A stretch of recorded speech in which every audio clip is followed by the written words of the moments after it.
Hello everyone, कैसे हैं आप सभी स्टूडेंट्स। आज हम पढ़ेंगे हिंदी ग्रामर का टॉपिक वाच्य।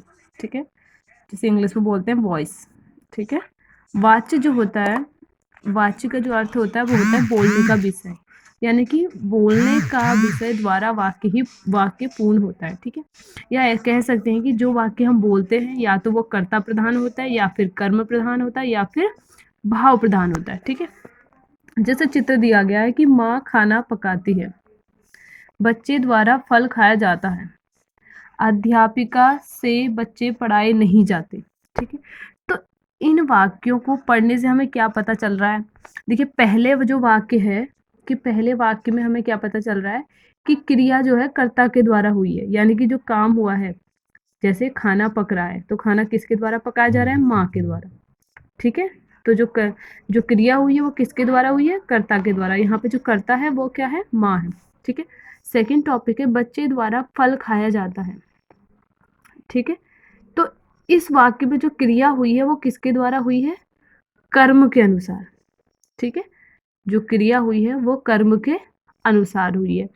ठीक है, अब तीसरा वाक्य है अध्यापिका से बच्चे पढ़ाए नहीं जाते।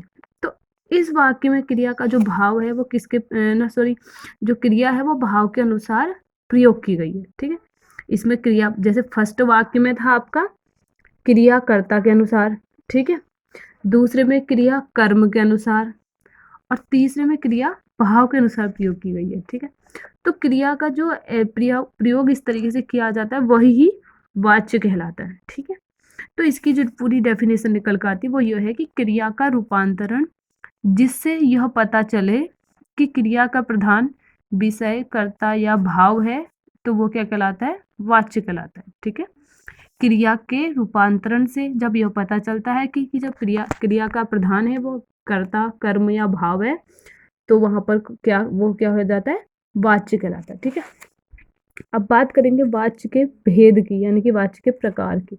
तो वाच्य के 3 प्रकार होते हैं: कृतवाच्य, कर्मवाच्य और भाववाच्य। ठीक है, इसे हम इमेज के द्वारा भी समझ सकते हैं। जैसे ये वाच्य का एक डायग्राम बना हुआ है, कर्मवाच्य, भाववाच्य और कृतवाच्य। ठीक है, अब पढ़ेंगे हम सबसे पहले कृतवाच्य का।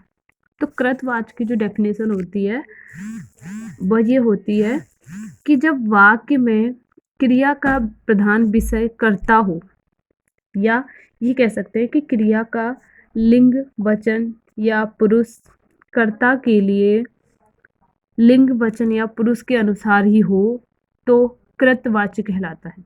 यानी कि जो क्रिया जो है वो किसके प्रधान हो? कर्ता के प्रधान हो। ठीक है, क्रिया का जो विषय प्रधान हो सबसे, वो क्या हो? कर्ता हो। जैसे यहाँ पे जो था माँ खाना बना रही है, ठीक है, इसमें क्या था कि इस जो क्रिया थी वो क्या थी? कर्ता प्रधान थी, यानी कि माँ के द्वारा ही खाना बनाया गया है। जैसे एक वाक्य हो सकता है कि राम पुस्तक पढ़ता है, तो राम क्या है यहाँ पर?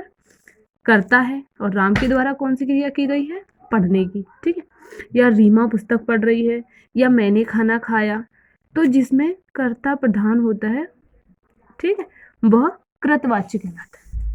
ठीक है, तो इन जो ये वाक्य थे इनमें क्रिया करने वाले अर्थात ये कर्ताओं के अनुसार, जैसे राम पुस्तक पढ़ता है राम, माँ खाना बनाती है माँ, मैंने खाना खाया मैंने, तो ये जो शब्द थे वो क्या है? कृतवाच्य की क्रियाएं हैं। ठीक है, या इनके द्वारा जो कार्य किया गया है या जिस क्रिया का इसमें प्रयोग किया गया है, तो वो क्या है? उनके द्वारा की गई या कृतवाच्य की क्रियाएं हैं। ठीक है,